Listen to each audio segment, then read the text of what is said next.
अब आगे हम इसमें बात करते हैं। हमने एक और चीज का कॉन्सेप्ट दिया था जो कि बिजनेस मैथ में, कि हमारे इस कोर्स के अंदर भी और आप लोग के वैसे आपके लोग के हिसाब से भी इसका कॉन्सेप्ट बड़ा इम्पोर्टेंट है। तीन खास तरह के फंक्शंस हैं, उनको इंट्रोड्यूस किया था।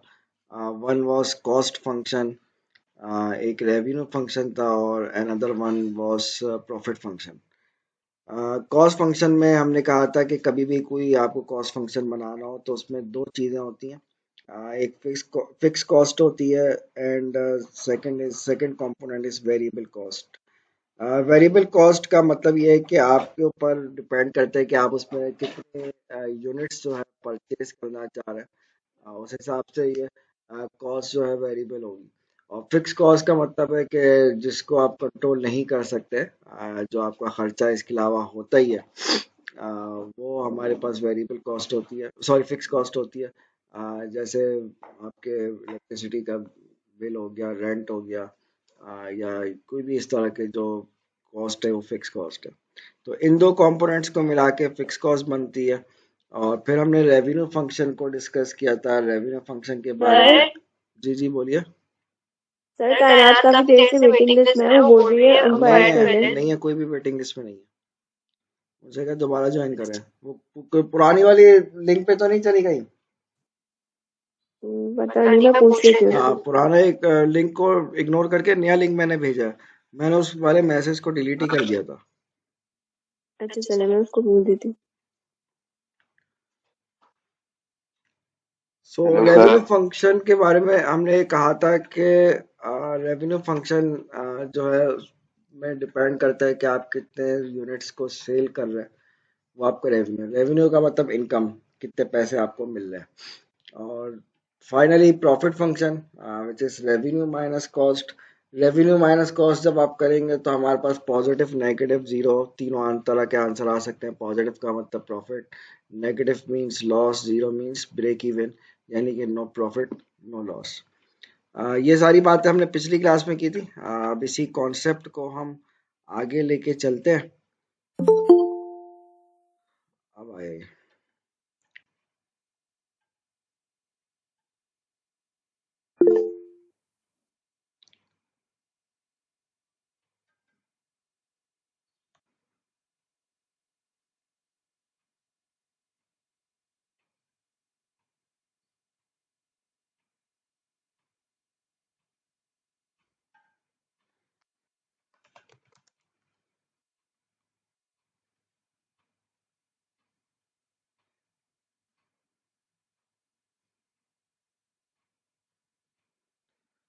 अच्छा हमारा जो कॉन्सेप्ट था, अब उसी को हम कॉन्सेप्ट को आगे लेके जा रहे हैं।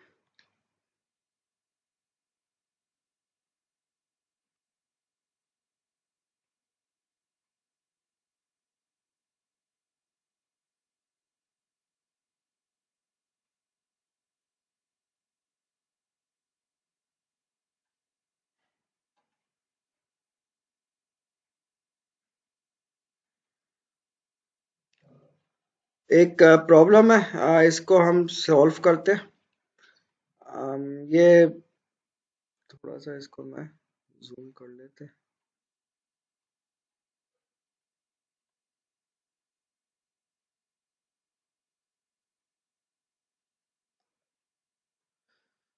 अच्छा, ये हमारे पास वर्ड प्रॉब्लम है, आपकी बुक का ही स्नैपशॉट है।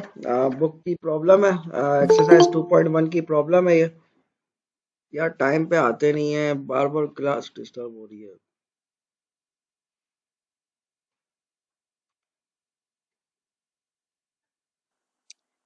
सर हम लोग 11:30 से कनेक्ट करके बैठे हैं, बट आपके शायद वेटिंग लाउंज में आपको नजर नहीं आ रहे थे मे बी। ये क्या फुल नहीं है? कह रही हम लोग 11:30 से कनेक्ट ज्वाइन करके बैठे हुए थे, बट मे बी हमारी रिक्वेस्ट आपको नहीं शो हो रही होगी। नहीं, अभी भी मेरे पास रिक्वेस्ट आ रही है एडमिट करने के लिए ना। तो ये अच्छा तो कोई टाइम नहीं है ना ज्वाइन करने का।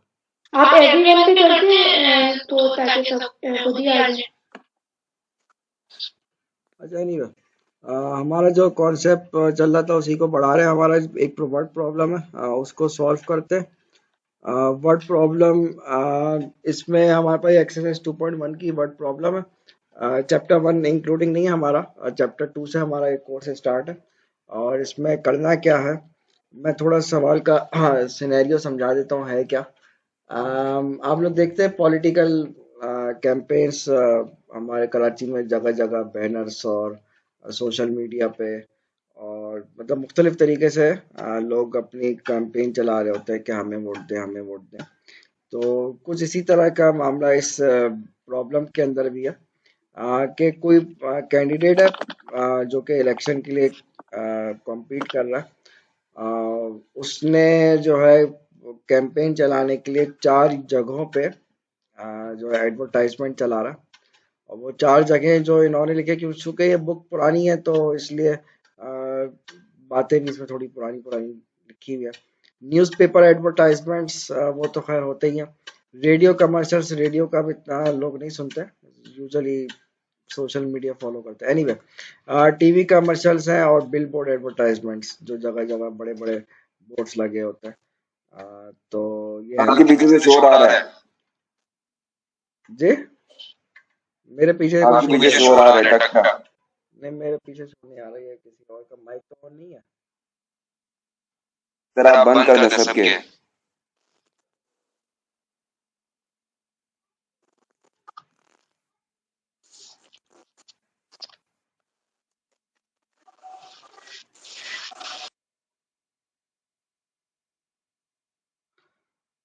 7500 x4, so equals to, this will be equals to 1500,000। ये क्वेश्चन हमने पार्ट ए के अंदर फॉर्म कर ली थी। पार्ट बी में आपसे ये फरमा रहा था कि हर चीज के कंपोनेंट्स आपको दिए हुए। 100 न्यूज़पेपर एड्स हैं, 300 रेडियो एड्स है, 50 बिलबोर्ड्स एड्स है, ये आपको दिए हुए। सो पार्ट बी के अकॉर्डिंग 300 x1 दिया हुआ है आपको, x2 given to you is क्या था, 100, 300, 50। This is 100 and this is 300। और x3 कह रहे हैं ये निकालो भाई न्यूज़पेपर का, हमें नहीं पता कितने हैं। और x4 जो है दैट इज 50। क्या किया जा सकता है इसमें, मुझे x3 वैल्यूज डिटरमाइन पुश करनी है बस। बस, just put the values and get the answer. Just values put करें, x3 की वैल्यूज निकाल लें। सो अगर मैं इक्वेशन नंबर 1 को x3 के लिए सॉल्व करूं, you can see कि 1500 x1 और 2500 x2, 7500 x4 ये यहाँ पे ऐड हो रहा है, दूसरी साइड पे जाके ये हो जाएगा डिवाइड। तो this will be 2500 x2 equals to, ये एज इट इज रहेगा 1500,000 और माइनस 1500 x1 माइनस 2500 x2 और माइनस 10,000 x3। आपको इसमें से x2 की वैल्यू रिक्वायर्ड है। सो x2, सॉरी x3 है, नहीं है, X3 की सर रिक्वायर्ड है। हाँ मैंने गलती कर दी, ये तो सही लिखा है, यहाँ पे मैंने गलत कर दिया कुछ।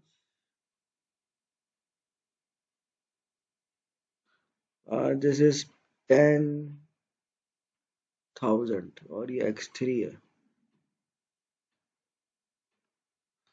x3 की रिक्वायर्ड है। तो मैं अब 10,000 इधर मल्टीप्लाई हो रहा है, उस साइड पे ले जाके डिवाइड कर देंगे, नेक्स्ट स्टेप में कर लेंगे ये काम। अभी फिलहाल इसको ऐसे ही लिख लेते हैं, ऐसे ही अच्छा लग रहा है। सर आपने जो ऊपर माइनस 10,000 लिखा है ये इधर 7500 हो जाएगा।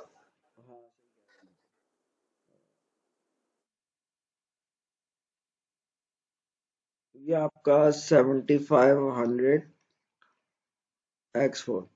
अब जस्ट इन सब चीजों की वैल्यूज पुट कर देते हैं, 1500, 1 2 3 माइनस 1500 x1। x1 आपको इसमें जो गिवन है डेट इज 100, 2500 x2 आपको जो दिया हुआ है डेट इज 300 और 7500 x4 given to you is 50। इसको सिंप्लीफाई करेंगे, जो आंसर आएगा इसको 10,000 से डिवाइड कर देंगे तो आपको यहाँ पे मिल जाएगी x3 की वैल्यू। सो ये चीज तो खैर मैं आपके लिए छोड़ रहा हूँ।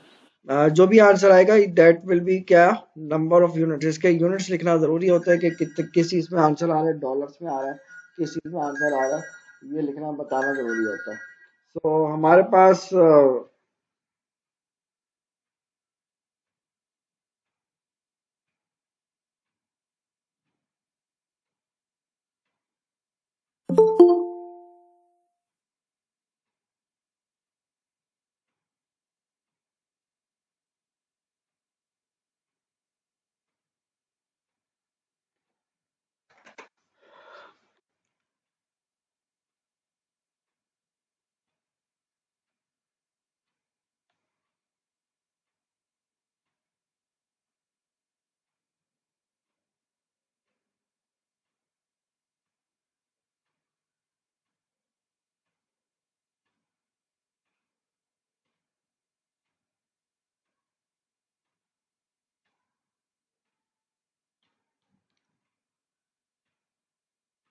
ठीक है, यहाँ पे कोई इशू किसी को, इसको सॉल्व कर लीजिएगा आगे।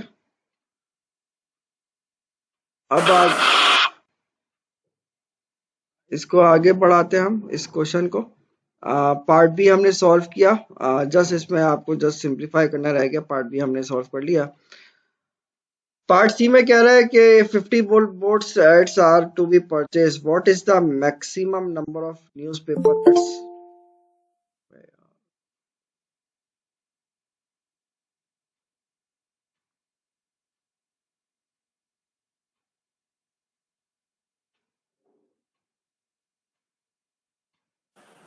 सर पार्ट बी का आंसर क्या था? पार्ट बी मैंने आप लोग के लिए छोड़ा था, बस जस्ट सिंप्लीफाई करके उसका आंसर निकालना है। मेरे पास अभी कैलकुलेटर नहीं है, अगर किसी के पास है तो इसको कैलकुलेट कर लीजिए। Yes, sir.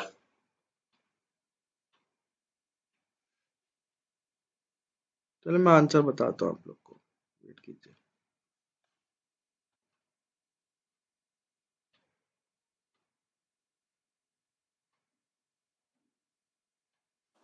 Answer is 22.5.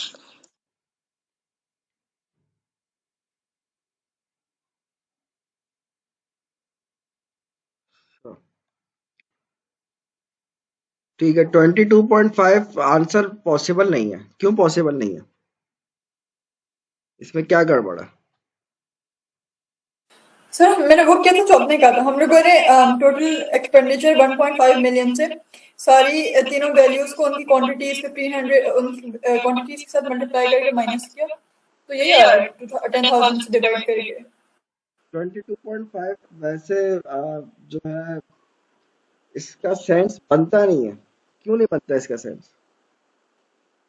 बेशक आपका मैथमेटिकली मेरे पास भी यही आ रहा है। अरे और हमने टोटल से हमने रिमेनिंग अमाउंट से माइनस किए तो यही आ रहा है 22.5। भाई बात सुन लीजिए। मैं ये नहीं कह रहा कि आप लोगों ने मैथमेटिकल कोई कैलकुलेशन में मिस्टेक की है। मैं कह रहा हूँ कि 22.5 जो है इधर रिप्रेजेंट क्या कर रहा है, मतलब क्या चीज निकाली आपने? TV ads. क्या चीज है ये? टीवी एड्स के क्या है ये? 0.5 टीवी एड्स टोटल। मतलब ये number of TV ads, number of units है। जी बिल्कुल, नंबर ऑफ यूनिट्स है। किसी चीज का काउंट जो होता है ना, किसी ये भी चीज का तो काउंट जो आपने कहा था ना x3 हमें फाइंड आउट करना है, मतलब x3 ये वो हमने फाइंड किया है। अरे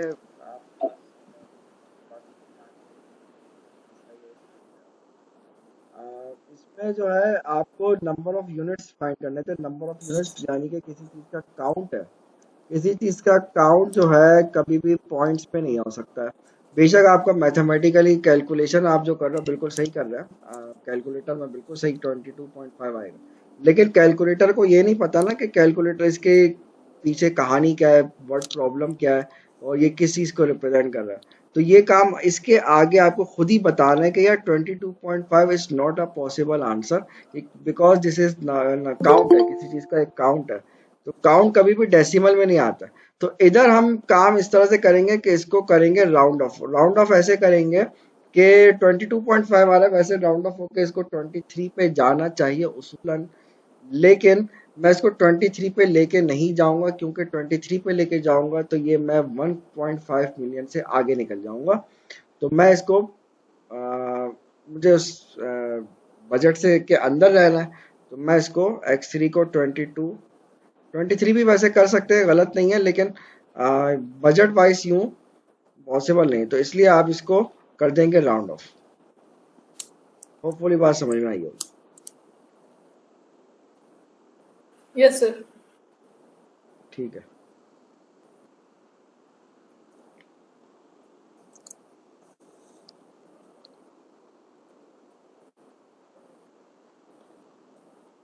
अच्छा जनाब, अब आगे बढ़ते हैं, नेक्स्ट पार्ट पे आते हैं। पार्ट सी था, उसमें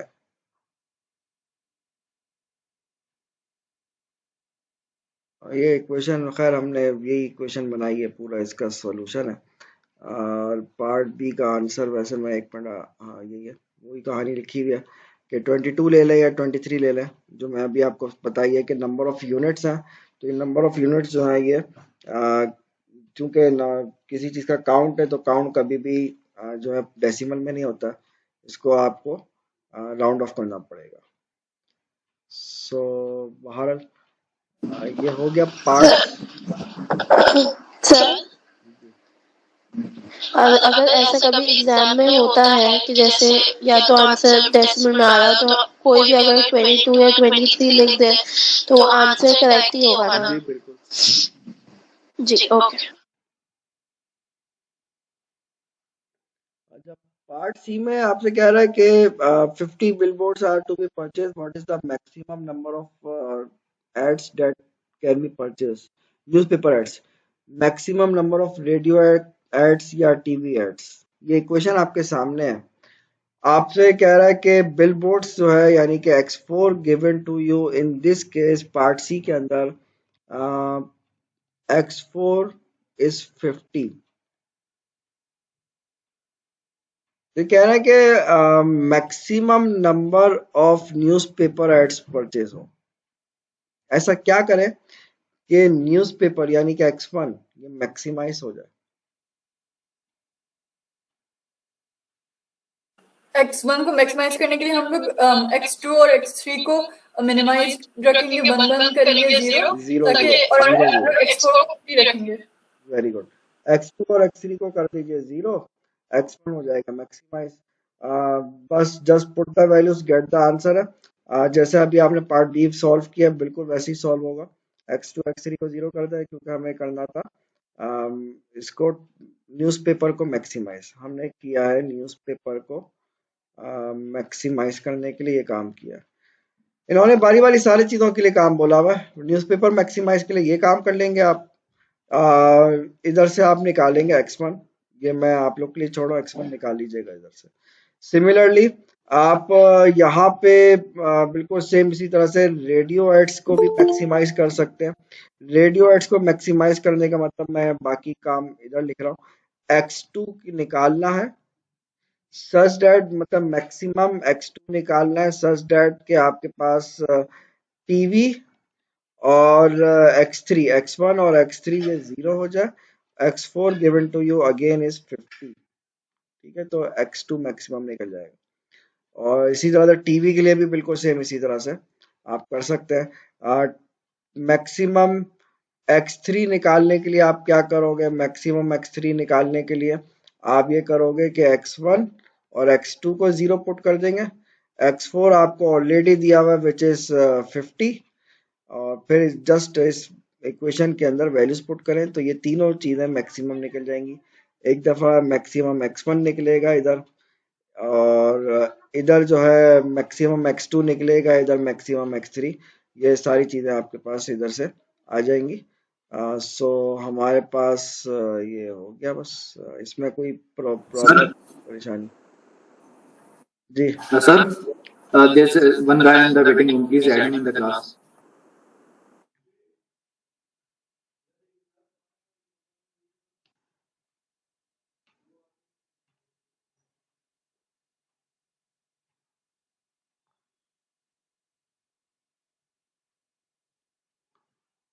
No one is waiting, is in waiting room.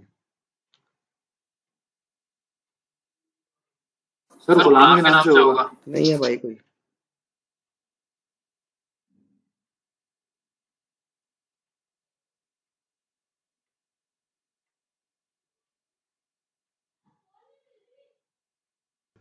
अब आगे सर कुछ solution- जी दिखा रहा हूँ,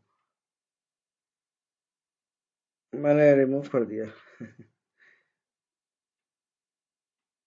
नहीं आया तो समझ में गया। समझ आ गया तो मुझे अपना फाइनल आंसर चेक करना है। फाइनल आंसर इसमें भी नहीं लिखा हुआ।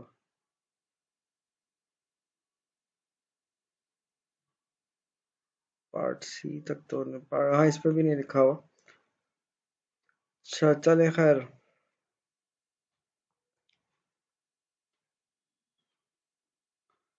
अब आगे बढ़ते हैं हम।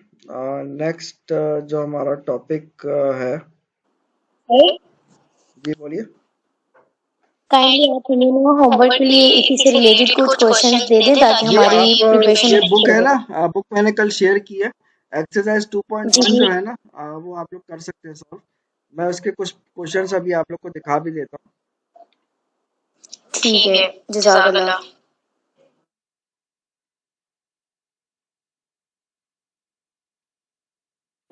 सर एक्सरसाइज कौन सी है? 2.1 है।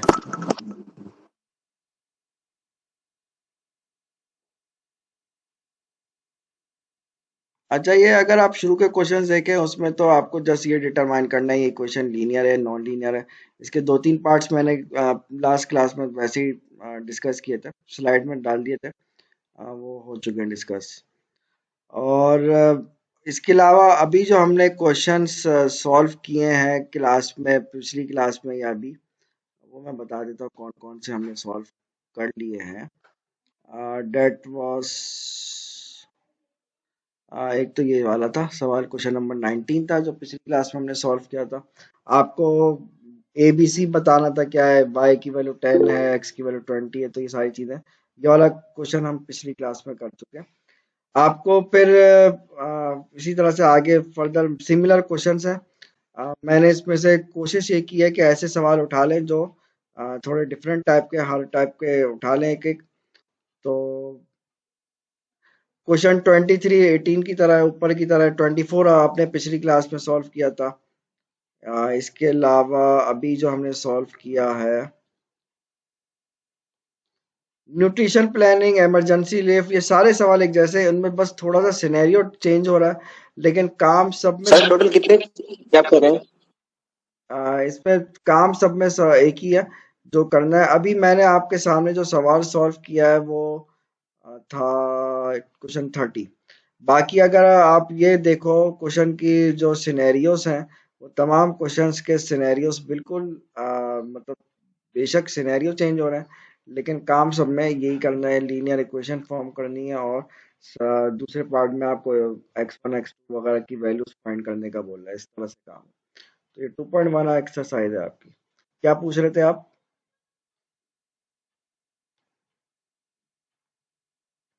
कुछ पूछ रहे थे?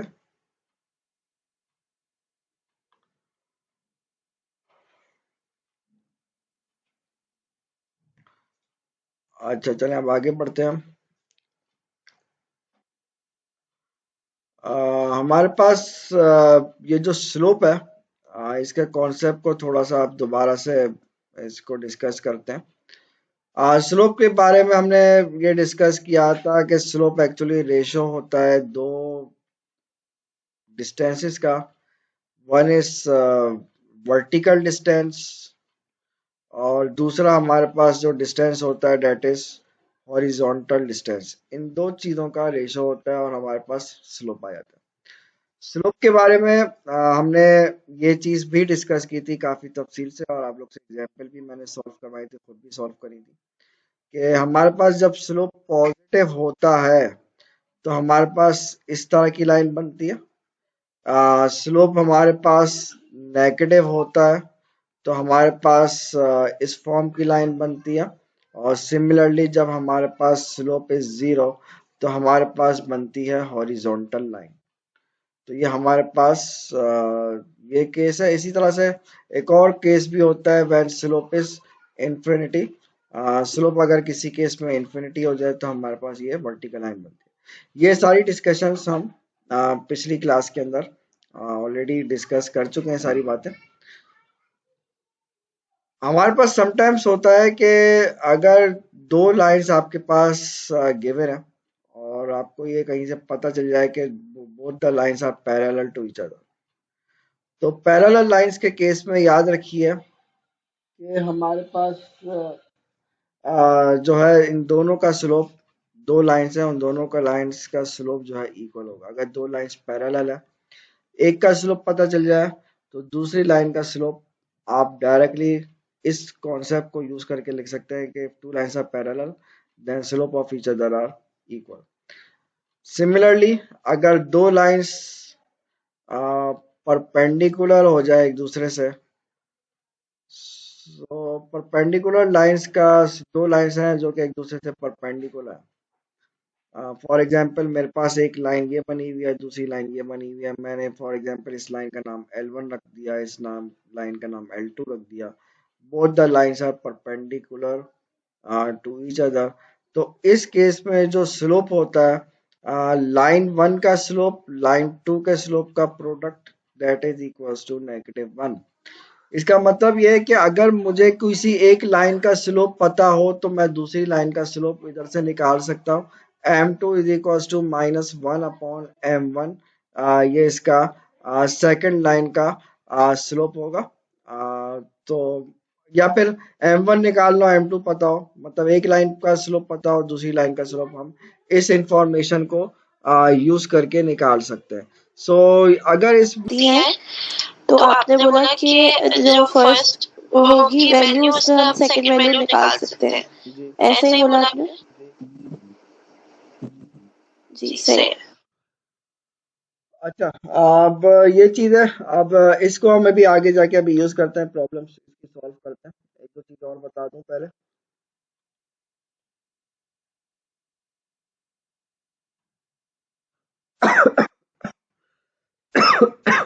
सो हमने पिछली क्लास में जो लाइन का स्लोप निकाला था ना, वो कैसे निकाला था याद है किसी को? आपने देखा था कि लाइन की इक्वेशन हमें दी हुई होती थी, कोई भी equation ax plus B Y and plus C equals to 0। हम करते ये थे कि इस लाइन के ऊपर फर्दर कुछ सिंप्लीफिकेशन करते थे। इसको हम थोड़ा सा सिंप्लीफाई करके y is equals to mx plus C की फॉर्म में लिखते थे। जब ये लिख लेते थे फिर हम कहते थे यार x का जो कोफिशिएंट है इसको नाम देते थे कि this is slope and this is your y intercept. ये सारी वर्किंग थी हमारी लास्ट क्लास की। समटाइम ऐसा होता है हमें लाइन की इक्वेशन नहीं गिवन होती, हमें लाइन के ऊपर दो पॉइंट्स गिवन होते हैं। When 2 points are given, equation से भी स्लोप निकल सकता है, आपने देखा पिछली क्लास में। अब मैं आपसे कह रहा हूं कि मुझे लाइन के ऊपर दो पॉइंट्स हैं जो कि गिवन है। फॉर एग्जाम्पल मेरे पास ये लाइन है, कोई एनी लाइन, इसके ऊपर दो पॉइंट्स हैं। एक पॉइंट है जिसका नाम है x2 y2 और ये कोई पॉइंट है फॉर एग्जांपल कोई से भी दो पॉइंट्स, एनी 2 पॉइंट्स मुझे इसके ऊपर गिवन है। मैं ये चाह रहा हूँ किसी तरह से इस लाइन का स्लोप पता चल जाए। x1 y1 गिवन है और इसके साथ साथ दूसरा पॉइंट इस x2 y2 ये मुझे गिवन है। मैं चाह रहा हूँ लाइन का स्लोप निकालना। तो लाइन का स्लोप निकालने के लिए लाइन के स्लोप को हम m से रिप्रेजेंट करते हैं। जैसे इसकी डेफिनेशन है लाइन के स्लोप की कि vertical distance divided by horizontal distance. तो इसका vertical distance is y2 minus y1 divided by x2 minus x1। इस फॉर्मूले से आप लाइन का स्लोप इजीली फाइंड कर सकते हैं। एक एग्जांपल है मासूम सी कि मेरे पास एक पॉइंट है -1,2 एंड दूसरा पॉइंट है for example 2,4। I want to find slope of the line M. मैं चाह रहा हूँ किसी तरह से मुझे ये इसकी वैल्यू मिल जाए। तो एम जो है मेरे पास x1 है एंड दिस इज y1 है, इसको नाम x2 रखते हैं। ये बिल्कुल ऐसे ही जैसे दिस इज y2। फॉर्मूला मेरे पास सामने मौजूद है, y2 minus y1, y2 is 4, y1 is 2, x2 is 2, x1 is -1। So 4 minus 2 और माइनस माइनस प्लस हो जाएगा, 2 + 1 3। तो ये आपको लाइन का स्लोप मिल गया। तो लाइन का स्लोप हमारे पास या दो केसेस है लाइन का स्लोप निकालने के। या तो आपके पास इक्वेशन गिवन होगी, ये पहला केस है। दूसरा केस ये है कि आपको पॉइंट्स गिवन होंगे। तो ये दो केसेस है, कोई सा भी केस आ जाए आपको उससे लाइन का स्लोप निकालना आना चाहिए। यहाँ पे कोई मसला?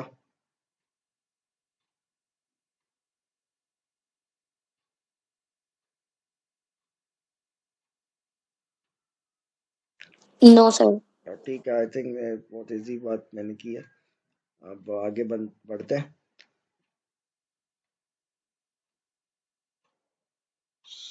जनाब ये बात भी हो गई पैरेलल और उसकी।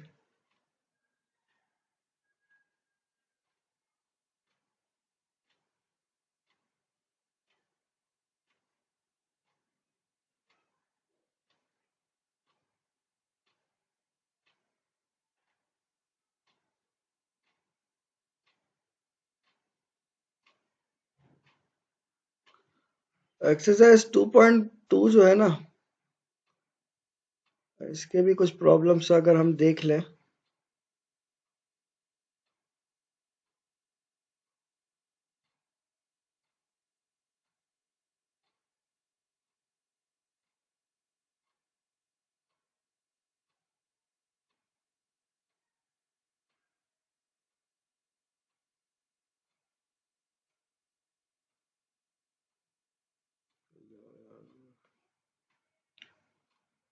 ओके, ये हमारे पास एक्सरसाइज 2.2 है। शुरू के क्वेश्चंस में आपको identify X and Y intercept for the given linear equation. यार ये तो पिछली क्लास में बात की थी।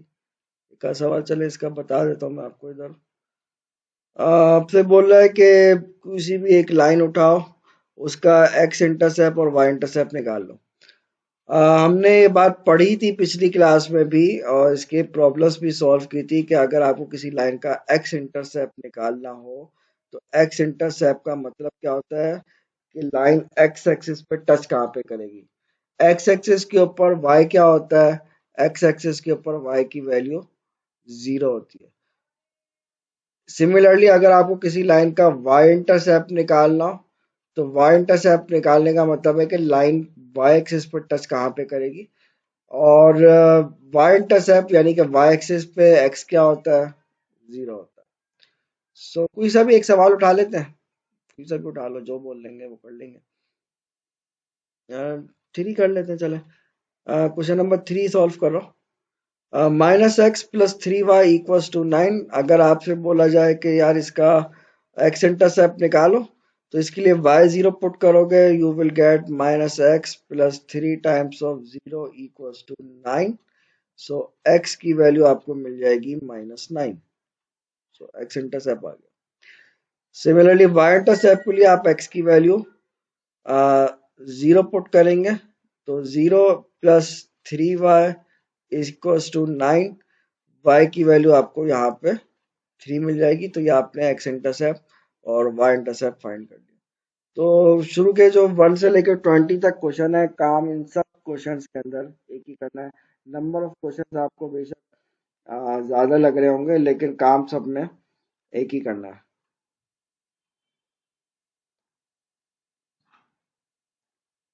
यहाँ पे कोई मसला? सर हमें इन सबको म्यूचुअली एक्स एक्सिस और वाई इंटरसेप्ट पे 0 रख के करना है सोल्व। सब में यही करना होता है, एक्स इंटरसेप्ट वाई इंटरसेप्ट के लिए सब में यही करना ओके देन।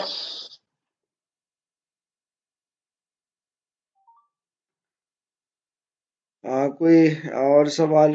अगर आपको कोई इसमें कोई सवाल इस तरह से थोड़ा अजीब सा भी लग रहा हो ना, तो भी इसमें कोई ऐसी बात नहीं है, आप इसको आसानी से सॉल्व कर सकते हैं। इसमें सर क्वेश्चन जी सर बोलिए। क्वेश्चन नंबर 5 आप एक दफा बता दें।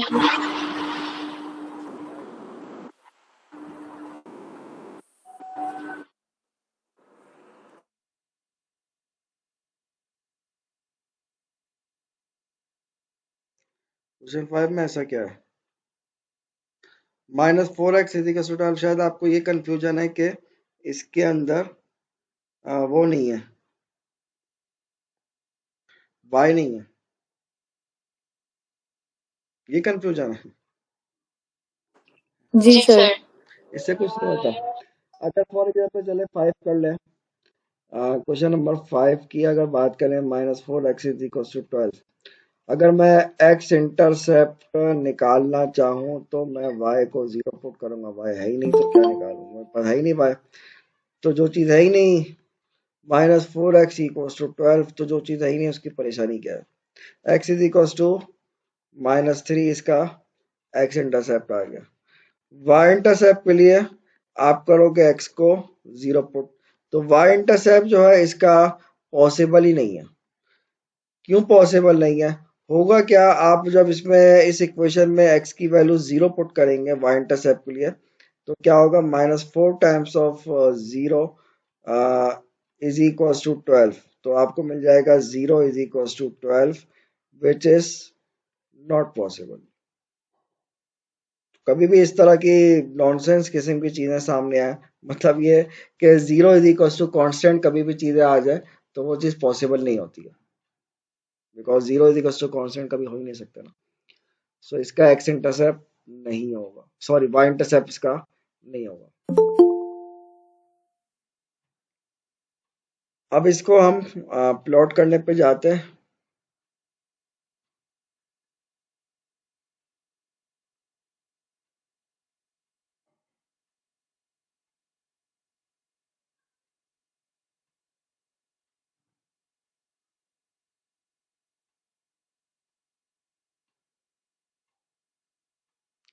हमारे पास आगे के जो क्वेश्चंस गिवन है, जैसे फॉर एग्जांपल कोई सा भी एक उठा लें, उनके ग्राफ बनाने की बात करें, ग्राफिंग भी हम पिछली क्लास में ऑलरेडी कर चुके हैं।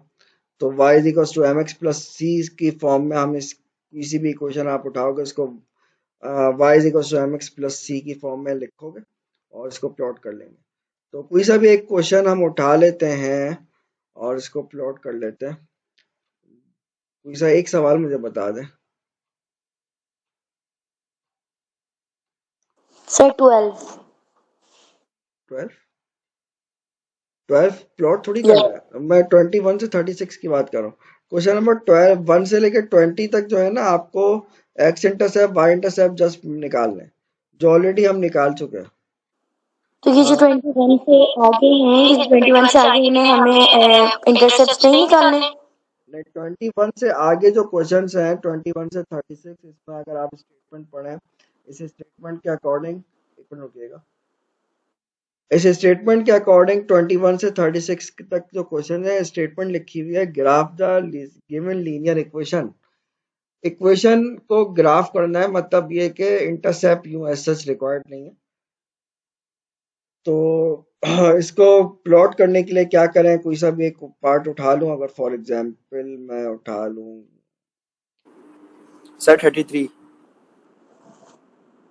कर लें। 33 में कह रहा है -5y is equals to -17.5, -5y is equals to -17.5। मैं इस क्वेश्चन को कराने से पहले यहाँ पे एक बात समझा दूं पहले आप लोग को। हमारे पास इक्वेशन की फॉर्म होती है y is equals to mx plus C, थोड़ी देर पहले भी बात की, पिछली क्लास में भी बात की। हमारे पास इसमें स्लोप m स्लोप होता है, जो कि रिप्रेजेंट करता है इक्वेशन कैसी होगी। अगर किसी इक्वेशन में स्लोप मौजूद ही नहीं है, मेरे पास लिखा हुआ है y is equals to constant, y is equals to c लिखा हुआ है, इसका मतलब ये है कि मेरे पास ये ऐसी इक्वेशन है जिसमें कोई स्लोप प्रेजेंट नहीं है। जब स्लोप 0 होता है तो क्या होता है, ये अभी थोड़ी देर पहले मैंने आप लोग को थोड़ी देर पहले क्या पिछली क्लास में भी बात की। हॉरिजॉन्टल लाइन होती है। जी बिल्कुल, अगर स्लोप 0 होता है तो ये हॉरिजॉन्टल लाइन बनती है। तो y is equal to C, यानी कि y is equal to any number horizontal line बनेगी। और ये बनेगी कैसे, ये देखते हैं हम। लिखा हुआ था सवाल -5y इक्वल्स टू -17.5। मैं इस सवाल को y equals to mx plus c में लेके आना चाह रहा हूं, तो ये -5 मल्टीप्लाई कर रहा है, उधर जाके हो जाएगा डिवाइड। -17.5 डिवाइडेड बाय 5, इसका आंसर बताइएगा क्या आएगा।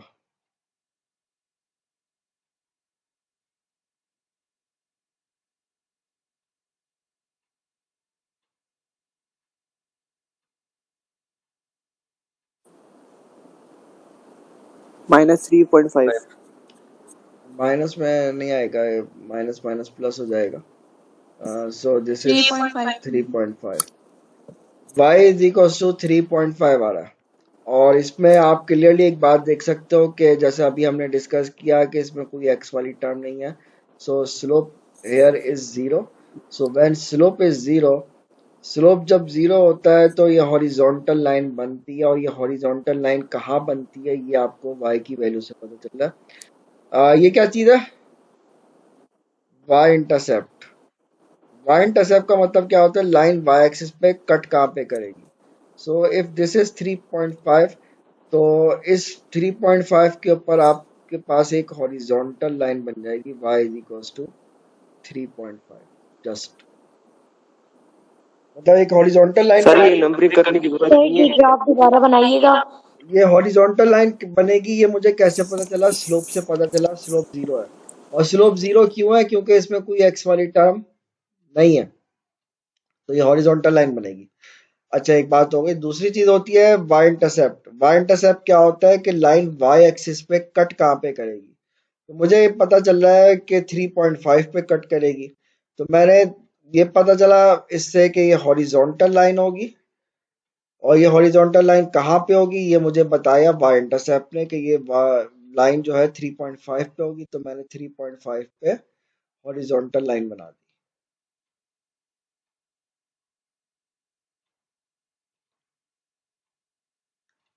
सही है।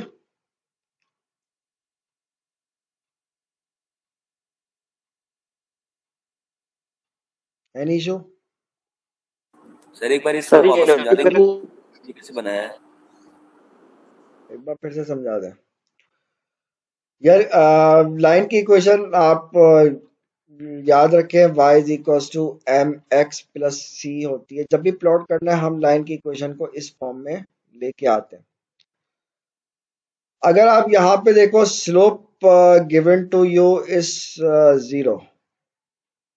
इस केस में हमारे पास स्लोप 0 आ रहा है, ठीक है ना। हॉरिजॉन्टल स्लोप 0 जब आता है तो क्या बनता है, हॉरिजॉन्टल लाइन बनती है। हॉरिजॉन्टल का मतलब है कि line will be something like this, x axis से पैरेलल लाइन बनेगी, हॉरिजॉन्टल लाइन बनेगी। और ये आपका है सी विच इज y इंटरसेप्ट। और y intercept in this example y intercept क्या आ रहा है, 3.5। तो ये मैंने कहा भाई कि हॉरिजॉन्टल लाइन है, एक बात। दूसरी बात है कि y इंटरसेप्ट 3.5 है। हॉरिजॉन्टल लाइन बनाई, कहाँ पे बनाई, 3.5 पे बनाई। y इंटरसेप्ट का मतलब है लाइन y एक्सिस पे कट कहाँ पे करेगी, मैंने 3.5 पे कट करेगी, वहां पे जाके हॉरिजॉन्टल लाइन बना दी।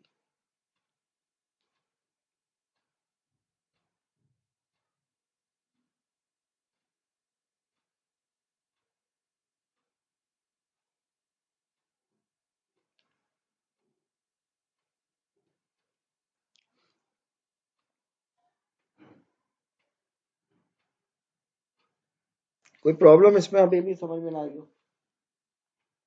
सर समझ आ गई है। ठीक हो गया। सर जनाब आगे बढ़ते हैं। हमारा क्वेश्चन था ये 33 किया है ना, 34 करें, 34 भी कर ले। ऊपर वाले जो सवाल है ना 21 से ऑनवर्ड्स, वो तो फिर भी इस टाइप के हम पहले क्लास में भी कर चुके हैं। 33 और 34 ये थोड़े से डिफरेंट क्वेश्चन हैं, ये देख लेते हैं। 34 करते हैं। 34 इज So 35.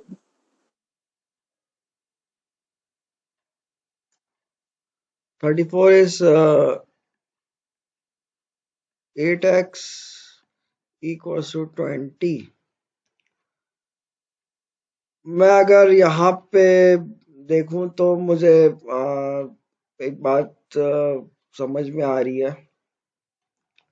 याद रखें, अगर मैं इसको थोड़ा सिंप्लीफाई करूं, 8 को उधर ले जाके डिवाइड कर दूं, 20 डिवाइडेड बाय 8 आ जाएगा। इसको सिंप्लीफाई करें, क्या आ रहा है?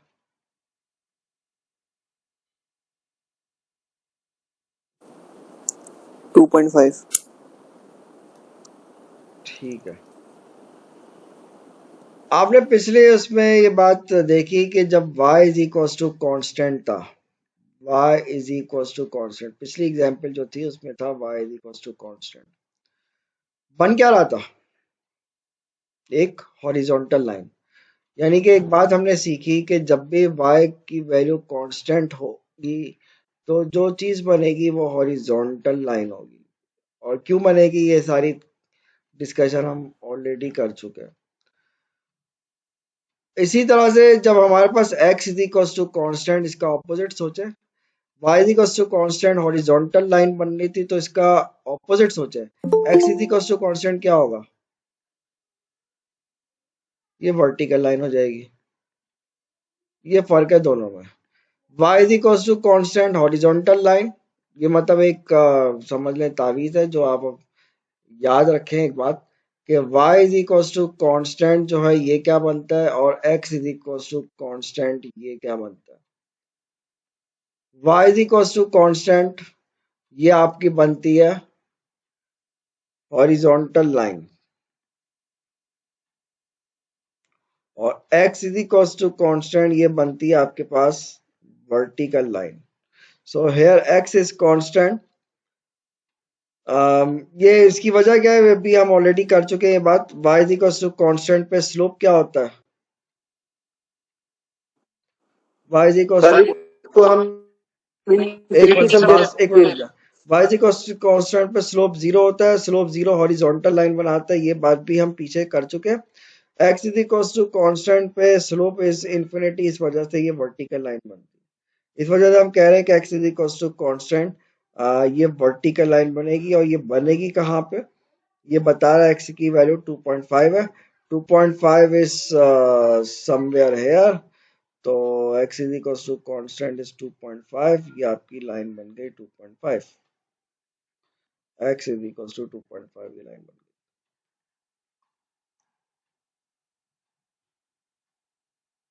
सर आप अटेंडेंस कब लेंगे? अटेंडेंस आखिर में लेंगे। सर कब तक क्लास चलेगी? अभी ब्रेक लेंगे थोड़ी देर बाद, उसके बाद जैसे क्लास नॉर्मल होती है वैसे होगी। अच्छा सही है।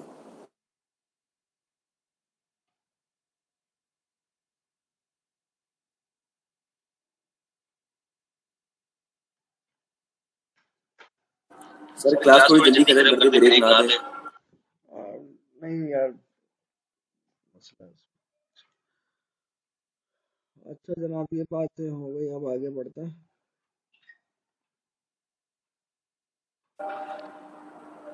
ठीक है, तो ये हमारी एक्सरसाइज 2.2 में बस यही काम है। तो यहाँ अच्छा सॉरी, इसमें ये हमारे पास और भी सवाल है इसमें आगे, जो अभी थोड़ी देर पहले डिस्कशन की थी। इसमें आपको बोल रहे हैं compute the slope of the line segment connecting the 2 points और interpret the meaning of the slope. अच्छा, स्लोप के मीनिंग मैंने पिछली क्लास में बताए थे, अभी दोबारा से इसको बात करते हैं सब। जी हेलो, क्या कह रही है? ऊपर वाले में 35 पार्ट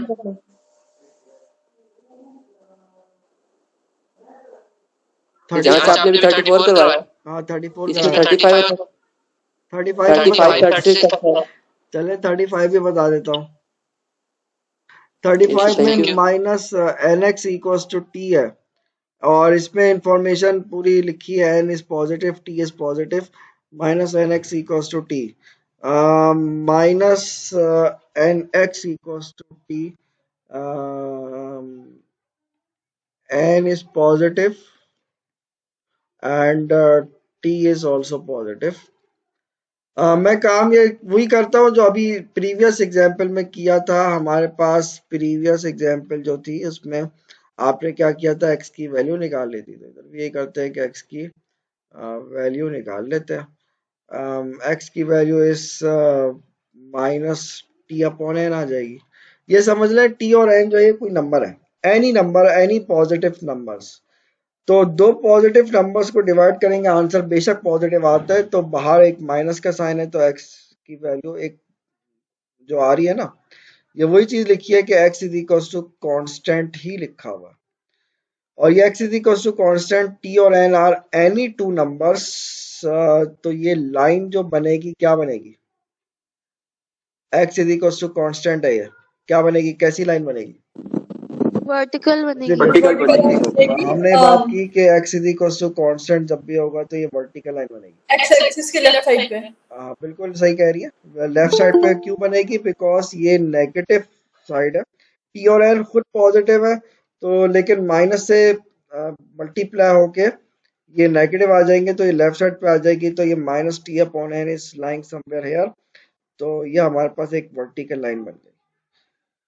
सही है भाई, तो बस ये काम करना था इसमें चीज। सर ये कहीं पे भी बना सकते हैं, हाँ सर कहीं पे भी बना सकते हैं, कोई सा भी नंबर ले लीजिए। बिल्कुल, टी और एन हमें चूंकि पता नहीं है तो मैंने बस एक नेगेटिव साइड पे एक आर्बिटरी पोजीशन पे बना दी।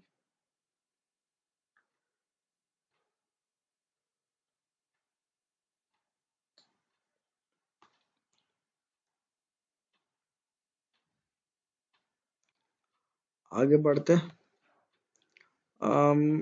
एक दो सवाल हम नेक्स्ट उसमें से उठा के करते हैं, उसके बाद बेशक ब्रेक ले लेंगे हम। हमारे पास ये जो नेक्स्ट क्वेश्चन है उनमें आपसे कह रहा है कि स्लोप निकालो। कोई सा भी एक दो पार्ट्स हम उठा के कर लेते हैं। फॉर एग्जांपल चलें 38 ही उठा लें, 2,8, -2, -8।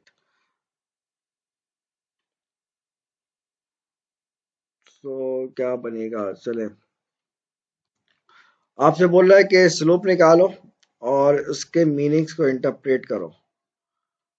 आपको स्लोप निकालना है, दो पॉइंट्स गिवन है, फर्स्ट पॉइंट इज 2,8, दूसरा पॉइंट जो आपको दिया हुआ है वो -2, -8 गिवन है। स्लोप निकालना है। स्लोप निकालने का फॉर्मूला वैसे मैंने अभी थोड़ी देर पहले सेम इसी टाइप का क्वेश्चन आपको करवाया था। This is x1 y1, this is x2 y2। Slope required है, स्लोप निकालने का formula we know is y2 minus y1 divided by x2 minus x1। Slope required है, स्लोप निकालने के लिए क्या करें, स्लोप निकालने का फॉर्मूला हम यूज करते हैं m is equal to y2 in this case is -8, y1 is 8, एक फॉर्मूले का माइनस है ये वाला, x2 minus x1, x2 is -2, x1 is -2। Simplify करोगे तो ये आ जाएगा -16 divided by -4, so answer is 4, slope is 4। ये तो स्लोप निकाल लिया आपने, m आ गया 4। एक काम इसने और बोला है कि इसको करना है इंटरप्रेट। जनाब किसी को याद है इसका पॉजिटिव स्लोप के मीनिंग मैंने बताए थे पिछली क्लास में, क्या होता है सर x की जगह जहाँ x की जो वैल्यू होगी, x की वैल्यू जहाँ होगी क्या, सर सर जहाँ x दिया वहाँ y की वैल्यू 0 डाल दो। नहीं, इसका मतलब होता है कि अगर स्लोप पॉजिटिव होता है, अगर x इंक्रीज करेगा तो y will also increase। when x increasing, when x increases तो y डिक्रीज करेगा। y इंक्रीज करेगा। पॉजिटिव का मतलब है y will also increase. x increase करे, पॉजिटिव का मतलब है कि पॉजिटिव रिलेशन का मतलब है एक बढ़ेगा तो दूसरा भी बढ़ेगा, जिसको कहते हैं डायरेक्ट रिलेशन। और किस रेशो से बढ़ेगा ये आपको बता रहे हैं, 4 के रेशो से बढ़ेगा, विद रेशो 4। मतलब रेशो 4 होने का मतलब है कि किस रेट से बढ़ेगा। विद रेशो 4 कह रहे हैं या रेट 4 कह रहे हैं, इस रेट से इंक्रीज करेगा। रेट ऑफ चेंज है मतलब इस रेट से इंक्रीज कर रहा है। फॉर एग्जाम्पल एक्स के अंदर आपके पास सेल है और वाई के अंदर आपके पास प्राइस है। तो जैसे जैसे सेल इंक्रीज करेगी वाई भी इंक्रीज करेगा। तो 4 के रेट का मतलब है कि इस रेट से आपका सेल बढ़ रही है, 4 के रेशो से। सिमिलरली अगर स्लोप नेगेटिव आ जाता है तो नेगेटिव का मतलब उल्टा काम, उल्टा पड़े इसको।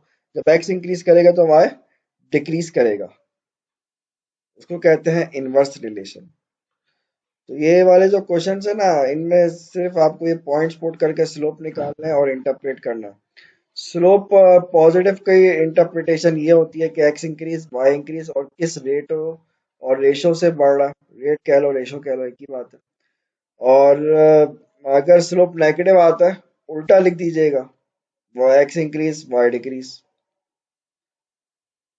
अगर स्लोप जीरो आए क्या इंटरप्रिटेशन होगी?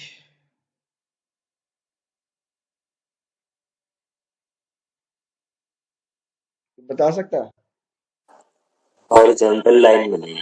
नहीं वो तो बनेगी, इंटरप्रिटेशन क्या होगी?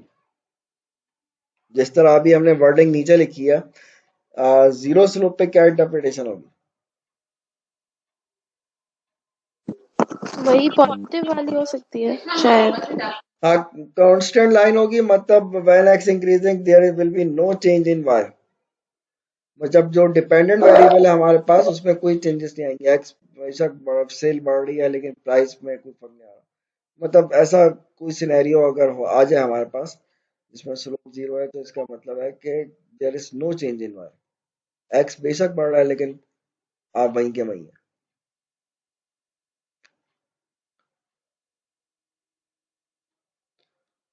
ठीक है जनाब, तो अभी फिलहाल इसके अभी के लिए इतना रखते हैं, उसके थोड़ा ब्रेक ले लेते हैं और ब्रेक के बाद फिर बात करते हैं। अभी तक जो डिस्कशन है इसमें से किसी को कोई क्वेश्चन है तो पूछ लीजिए। सर जीरो वाला समझ नहीं आया कि अगर होगा तो क्या होगा। मैं लिख देता हूँ। इसमें हम कह रहे हैं कि when x increases there will be no change in y. Sir ये बात नहीं समझ आई। नो नहीं, मैं समझ आ गया, सॉरी। वाई चेंज नहीं होगा मतलब ये आप देख रहे हैं ना, एक्स इंक्रीज कर रहा है लेकिन हर एक्स पे वाई की वैल्यू सेम है, कोई चेंजेस नहीं आ रही। सेम 3.5 है। अगर फॉर एग्जांपल वाई इज 3.5 तो एक्स इधर 1 है, एक्स की वैल्यू इधर 2 है, एक्स की वैल्यू इधर 3 है। एक्स बढ़ता जा रहा है लेकिन वाई में कोई चेंजेस नहीं आ रही, वो टस से मस नहीं हो रहा, वो अपनी जगह पे वहीं का वहीं है। सो ये स्लोप जीरो होने का मतलब है।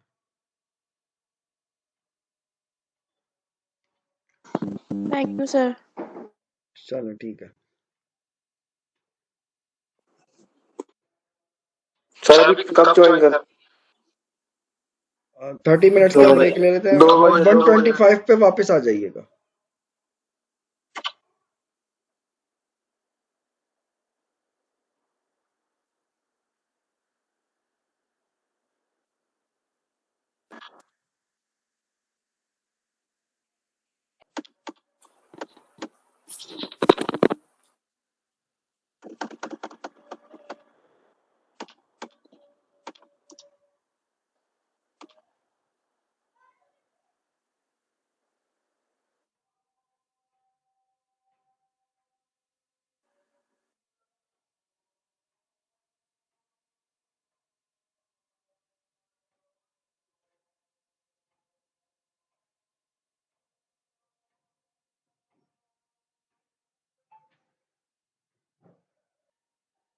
हमारे पास यहाँ पे जो सिचुएशन दी हुई थी, इस सिचुएशन के अकॉर्डिंग आपको कहा यह गया था कि कोई टूरिस्ट है जो किसी समर रिजॉर्ट के लिए जाते हैं किसी सीजन के अंदर, तो उसकी जो इक्वेशन है उसको एस्टिमेट करने के लिए ये इक्वेशन लिखी गई है।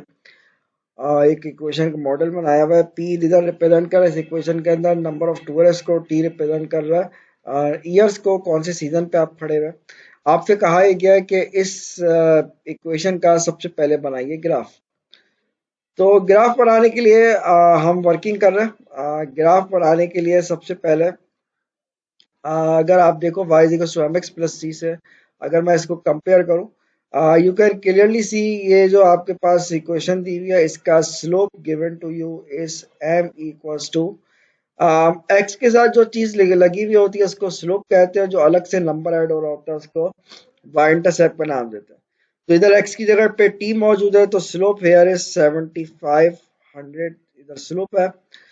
y इंटरसेप्ट जो है जो अलग से नंबर ऐड हो रहा होता है उसको y इंटरसेप्ट कहते हैं, वो इधर आपको दिया हुआ है 275,000। ये सिचुएशन है आपके पास। इसमें फरमा रहे यार इसको प्लॉट करो, तो प्लॉट करने के लिए क्या करें, हमारे पास ये जो ग्राफ बनाने के लिए मुझे दो चीजें चाहिए होती है। स्लोप इज पॉजिटिव, हम इधर रफली ग्राफ बना रहे हैं, इतने उसमें नहीं जाएंगे कि एग्जैक्टली एंगल क्या है। मुझे पता है स्लोप पॉजिटिव होने का मतलब है कि स्लोप अगर पॉजिटिव होता है तो लाइन इस तरह की बनती है, तो मैं इसी तरह की लाइन बनाऊंगा। शेप तो मुझे मतलब लाइन तो पता चल गई कि ये एक्यूट एंगल बनाएगी। अब मुझे यहाँ पे ये देखना है कि ये लाइन एक्यूट एंगल जो बनाएगी ये लाइन इंटरसेक्ट कट कहाँ पे करेगी जाके। लाइन ये कट करेगी, इन्होंने कहा है 275,000 is the y intercept, this is your y intercept and this is your slope. Slope is positive, line जो है इस फॉर्म की बनेगी, इस फॉर्म की लाइन बनेगी। और आपके पास इंटरसेप्ट 275,000, तो लेट से मैं इस पॉइंट को कह देता हूँ आर्बिट के 275,000 ये आपको पॉइंट दिया हुआ। एक लाइन बना लेते हैं, इधर से पास करा देते हैं इस लाइन को, तो this will be the straight line here. ये आपके पास जो इक्वेशन गिवन थी उस इक्वेशन की लाइन मैंने बना दी है। In this is the equation 275,000 plus 7500t, ये आपकी इक्वेशन आ गई। इक्वेशन को हमें प्लॉट करना था सबसे पहले, प्लॉटिंग हम कर चुके हैं। पार्ट बी में आपसे बोल रहा है कि ऐसा करें कि स्लोप और वाई इंटरसेप्ट आइडेंटिफाई करें, वो भी ऑलरेडी हम कर चुके हैं। पार्ट सी में बोल रहा है interpret the meaning of slope and P intercept in this application. Interpretation required वो करनी है। इंटरप्रिटेशन इसकी क्या बनेगी, कोई बता सकता है?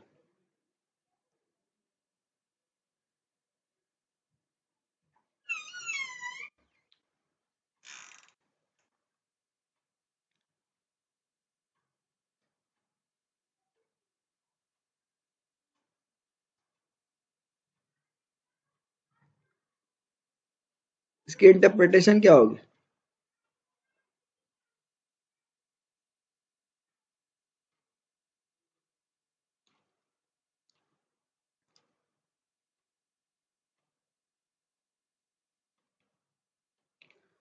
देखिए इसमें जो आपके पास सिचुएशन है, इस सिचुएशन के अकॉर्डिंग आप देख सकते हैं slope is positive. Positive slope का मतलब है कि हमारे पास इंटरप्रिटेशन मैंने अभी आपको थोड़ी पहले ब्रेक से पहले बताई थी कि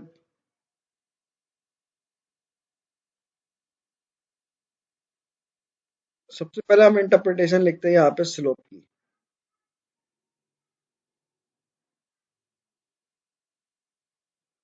स्लोप की इंटरप्रिटेशन ये होगी कि आपसे कह रहा है कि जैसे जैसे आपका x इंक्रीज करेगा तो y भी इंक्रीज करेगा। पॉजिटिव स्लोप का मतलब ये होता है इधर x की जगह पे t मौजूद है तो मैं लिखूंगा जब आपका ये t इंक्रीज करेगा, व्हाट इज t, मतलब जैसे जैसे आपका नंबर ऑफ ईयर्स इंक्रीज करेंगे आपके पास जो है y इंक्रीज करेगा।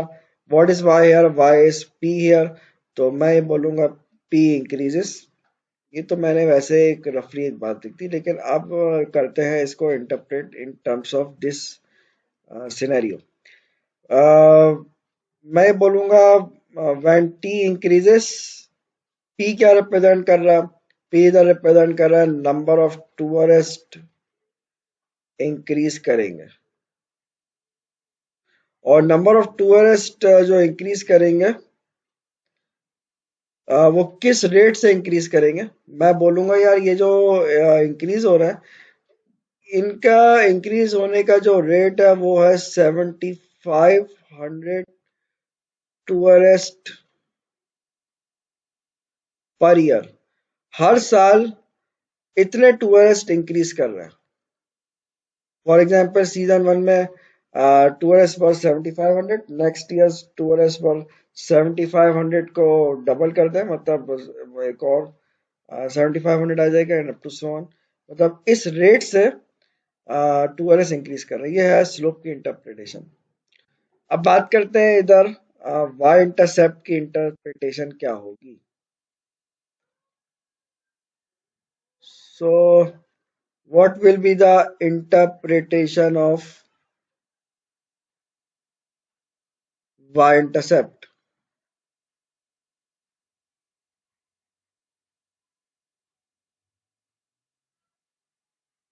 वाई इंटरसेप्ट के बारे में यह है कि लाइन वाई एक्सिस पे जहाँ पे टच करती है उसको वाई इंटरसेप्ट कहते हैं, और वाई इंटरसेप्ट पे स्लोप जीरो होता है, मतलब एक्स जीरो होता है, सॉरी। वाई इंटरसेप्ट के ऊपर एक्स जीरो होता है, यानी कि वाई एक्सिस के ऊपर अगर मैं इधर बात करूं, इस सिनेरियो में बात करूं, सो मैं एक बोलूंगा कि एक्चुअली वाई इंटरसेप्ट का मतलब है टी जब जीरो है तो पी की वैल्यू जो है वो 275 ट्रिपल जीरो है। और इसी बात को, ये जो बात मैंने मैथमेटिकल फॉर्म में लिखी है, इसी बात को आप इंटरप्रिटेशन के अंदर, वर्डिंग्स के अंदर लिख दीजिए।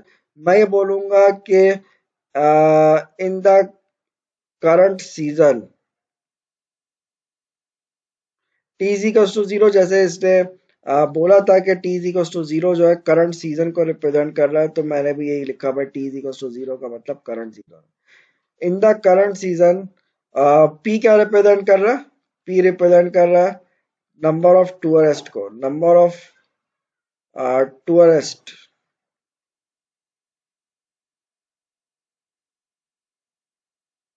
नंबर ऑफ टूरिस्ट कितने थे, डेट वर 275 ट्रिपल जीरो। बस ये आपको काम करना था, ये हमने कर लिया। ये हमारा सवाल यहाँ पे कंप्लीट हुआ। अब आगे बढ़ते हैं।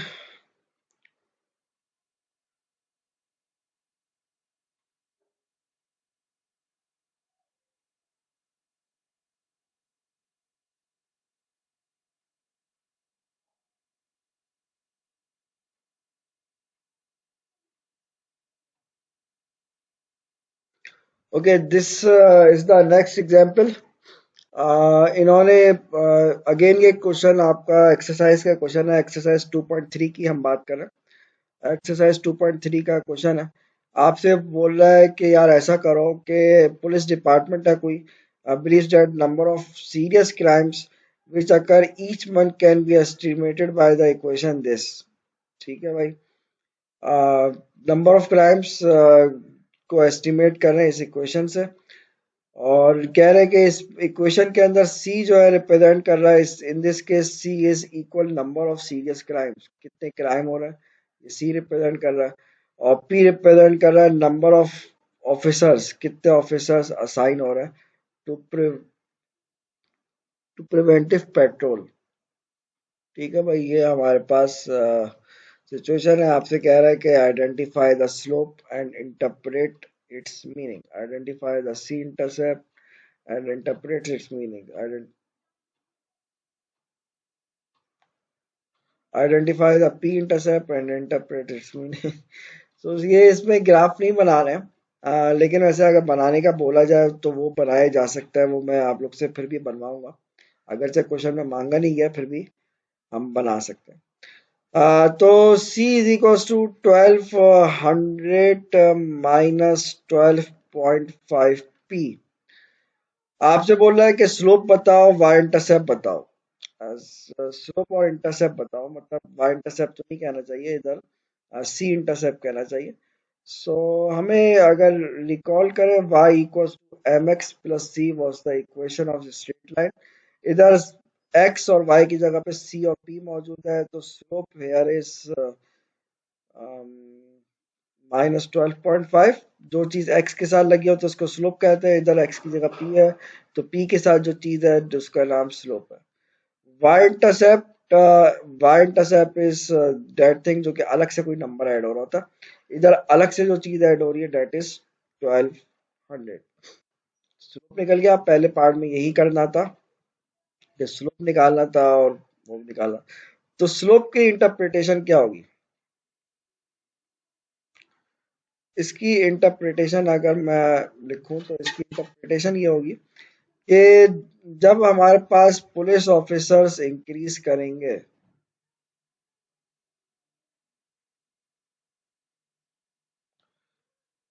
तो क्राइम भी कम होंगे। जी अल्लाह करे। तो कह रहे कि नंबर ऑफ सीरियस क्राइम्स कम तो होंगे, लेकिन किस रेट से कम होंगे? नंबर ऑफ सीरियस क्राइम्स वो डिक्रीज किस रेट से होंगे? Number of serious crime will decrease, 12.5। सही बिल्कुल, will decrease at the rate of 12.5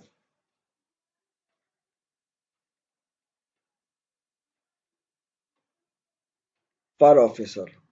एक ऑफिसर को इंक्रीज करने से 12.5 क्राइम्स डिक्रीज कर जाएंगे। सो ये इंटरप्रिटेशन हो गई इसकी, पार्ट ए की। अब आते हैं पार्ट बी की। पार्ट बी मैं यहीं पे लिख रहा हूँ इसको। पार्ट बी में आपसे फरमा रहा है कि सी इंटरसेप्ट निकालो। सी इंटरसेप्ट ऑलरेडी हम निकाल चुके हैं विच इज 1200। सी इंटरसेप्ट का मतलब क्या है कि यहाँ पे p इक्वल्स टू 0 था। ये जो बात मैंने लिखी है इसी चीज को इंटरप्रेट कर देते हैं, वर्डिंग्स के अंदर लिख देते हैं। इसकी इंटरप्रिटेशन क्या बनेगी? ये कह रहा है कि when there is no police officer, p is equal to 0 का मतलब when there is no police officer, उस वक्त क्राइम कितने होंगे?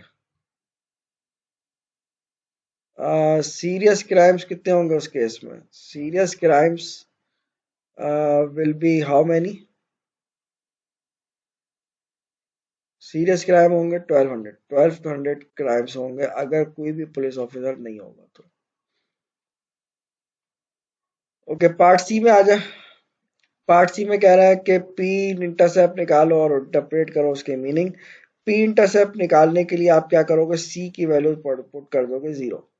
सी की वैल्यू जैसे ही 0 पुट करोगे तो यू विल गेट 1200 माइनस 12.5 पी इक्वल्स टू 0। थोड़ा सा सिंप्लीफाई करें, you will get 12.5 p equals to 1200। यहां से निकाल लीजिए p की वैल्यू। p की वैल्यू निकालें, देखें क्या आ रही है।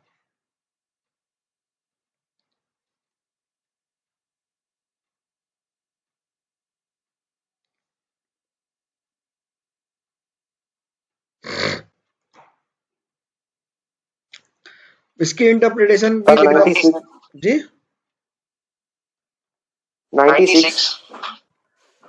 96 आ रही है, ठीक है। ये कहता है कि इसकी इंटरप्रिटेशन ये होगी कि पी सी जब 0 है तो पुलिस ऑफिसर्स 96 है।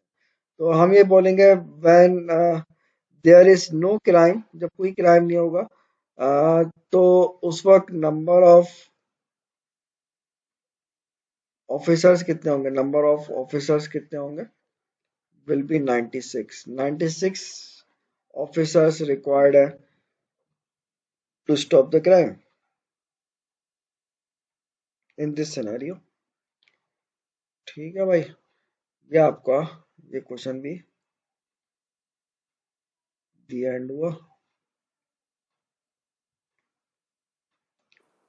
अगर 96 पुलिस ऑफिसर होंगे तो फिर 0 क्राइम हो जाएगा, जी बिल्कुल, ये कह रहे हैं इसमें। जी बिल्कुल ऐसे।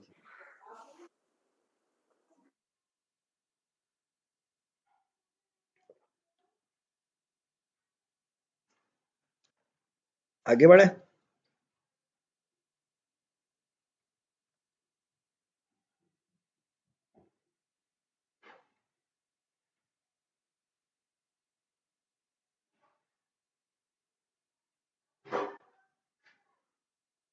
सर सी वाला पार्ट एक बार वापस समझा दें प्लीज। सी में आपसे बोला था कि आप जो है पी इंटरसेप्ट निकालो। पी इंटरसेप्ट निकालने का मतलब है कि उसमें सी 0 होगा, तो मैंने जो इक्वेशन गिवन थी उसमें सी 0 पुट किया, थोड़ा सा सिंप्लीफाई किया, मुझे पी की वैल्यू मिल गई, डेट इज 96। उसके बाद करनी थी interpretation. Interpretation is very simple, C 0 है, पी 96 है। सी रिप्रेजेंट कर रहा है नंबर ऑफ क्राइम्स को, पी रिप्रेजेंट कर रहा है नंबर ऑफ ऑफिसर्स को। ये जो पूरी बात है इसको आप अंग्रेजी के अंदर लिख दीजिए कि when there is no crime the police officers will be 96। 96 officers होंगे तो कोई क्राइम नहीं होगा।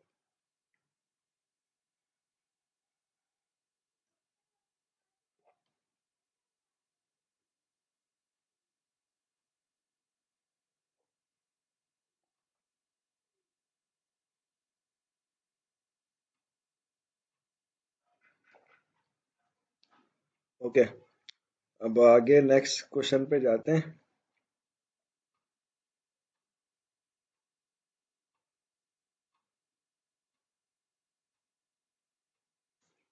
इसको देखें क्या करना है।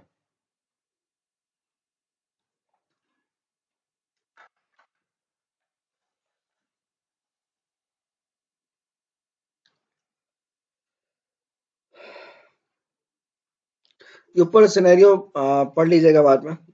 ये 2 स्टॉक्स का सिनेरियो है, डिविडेंड्स उसमें $2.4, 3.5 पर शेयर है, और एनुअल इनकम जो जनरेट हो रही है इन दोनों पोर्टफोलियो से वो $15,000 है। आपसे बोल रहे हैं कि एक्स रिप्रेजेंट कर रहा है number of shares of stock 1, y represent कर रहा है number of shares of stock 2। कह रहे हैं rewrite the equation in the slope intercept and interpret the meaning of slope and y intercept। Okay, इसको अगर आप रीराइट करें तो ये भी कोई इतनी मुश्किल बात नहीं है। आप y की वैल्यू निकालना चाह रहे हैं 3.5y, ये x वाली टर्म इधर ऐड हो रही है, उधर जाके हो जाएगी -15,000 माइनस 2.4x।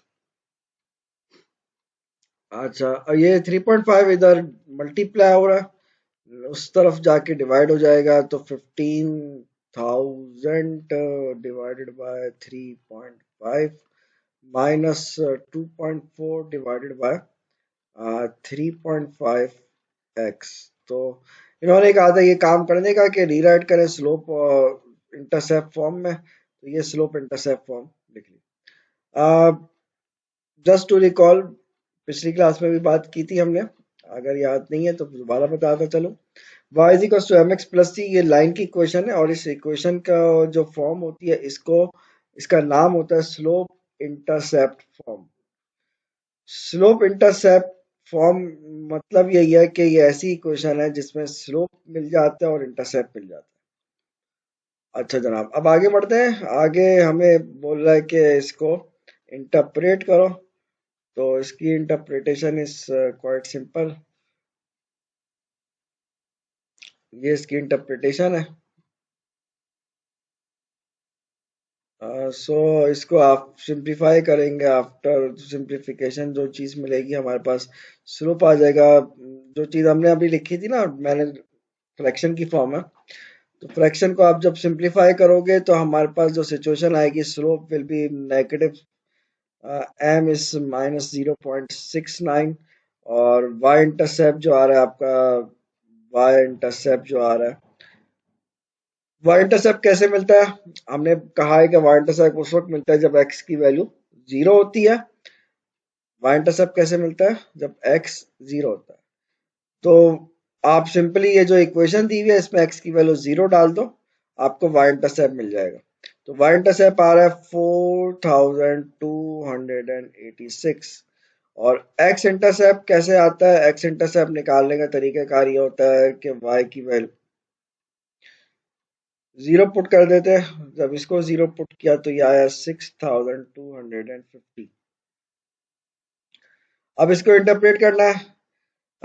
तो स्लोप नेगेटिव हमें पता है कि एक्स इंक्रीज करेगा तो वाई डिक्रीज करेगा, यानी कि मैं अगर एक्स के अंदर जो है स्टॉक्स को बढ़ाना शुरू करूँ, एक्स के स्टॉक्स को ज़्यादा खरीदूँ, परचेज करूँगा, तो मेरे वाई के स्टॉक्स जो है कम होते जाएंगे टू बैलेंस द 15,000, मतलब 15,000 आ जाए। तो एक्स इंक्रीज करेगा तो वाई डिक्रीज करेगा, एक इंक्रीज करेगा तो दूसरा डिक्रीज करेगा। सिमिलरली अगर एक्स डिक्रीज करना शुरू कर दूं तो मेरा वाई इंक्रीज होना शुरू हो जाएगा। दूसरा पोर्टफोलियो में इन्वेस्टमेंट में ज्यादा करूंगा सच दैट मेरा जो टोटल है वो 15,000 पे मुझे मिल जाए। So this is the meaning of slope. और ये किस रेट से इसमें डिक्रीज होगा, ये that is -0.69। Y intercept is 4286, ये हमने निकाला है। ये स्टॉक 2 के शेयर्स हैं और ये कैसे मिले? एक्स की वैल्यू जीरो पुट करने से हमें ये मिला।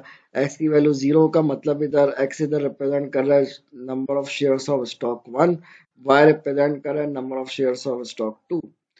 तो एक्स जीरो का मतलब कि आपने स्टॉक 1 का कोई शेयर नहीं खरीदा, सारे शेयर्स आपने स्टॉक 2 के खरीदे। सिमिलरली वाई जीरो होने का मतलब है कि आपने स्टॉक 2 का कोई शेयर नहीं खरीदा, आपने सारे शेयर स्टॉक 1 के खरीदे। तो ये इसकी इंटरप्रिटेशन सर जी। सर क्लास कब खत्म होगी? आप बस हो जाएगी खत्म।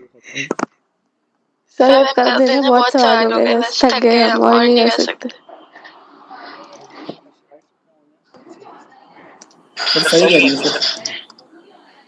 ये वाली बात तो सब सही कह रहे होते हैं। हाँ सर, Yes, मेरे sir, I छोड़ो, agree क्लास with that. खत्म कर दे। Good suggestion, next suggestion. मेरे पास अटेंडेंस ले लो प्लीज सर, प्लीज सर। अच्छा एक मिनट रुक जाए, पर ये स्लाइड्स मुझे खत्म कर लेना है। थोड़ी सी 2-3 स्लाइडें रह गई है बस। अच्छा ये हमारे पास कॉस्ट सर ये फंक्शन, तो ये तो हम ऑलरेडी पहले पढ़ चुके हैं। कॉस्ट फंक्शन का मतलब क्या होता है और रेवेन्यू सर फंक्शन खत्म कर दिया, कॉस्ट खत्म हो रही है। सर 2-3 में तो फिर पूरा ही टाइम हो जाएगा। और कॉस्ट फंक्शन और रेवेन्यू फंक्शन और ब्रेक इवन, ये पिछली क्लास में भी डिस्कस कर चुके हैं हम। रेवेन्यू का मतलब होता है कि आपके पास इनकम कितनी आई है। कॉस्ट का मतलब आपकी जेब से पैसा कितना जा रहा है। कॉस्ट निकालने के लिए दो चीजें चाहिए होती हैं, फिक्स कॉस्ट और वेरिएबल कॉस्ट। तो उसकी एक एग्जांपल यहाँ पे दी हुई है। ब्रेक इवन का मतलब होता है नो प्रॉफिट नो लॉस, यानी कि रेवेन्यू और कॉस्ट उसके इसमें इक्वल हो जाते हैं। सो ये खैर एक आसान सी एग्जांपल है। माशाल्लाह, एक क्लास में कौन एंटर हुआ इस टाइम पे?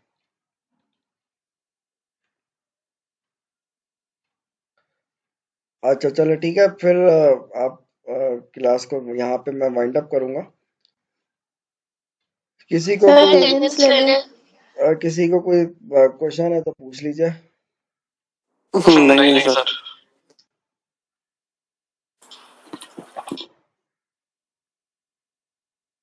सर आंसर 26 की स्लाइड दिखा दें। एक मिनट।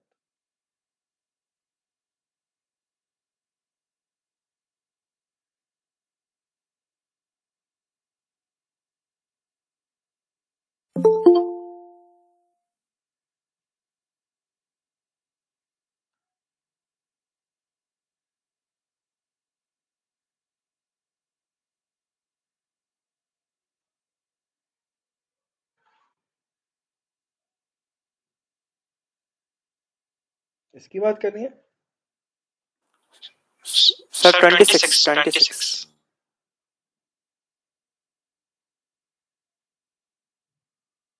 28 है, ये 28 है, ये 26 है।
सर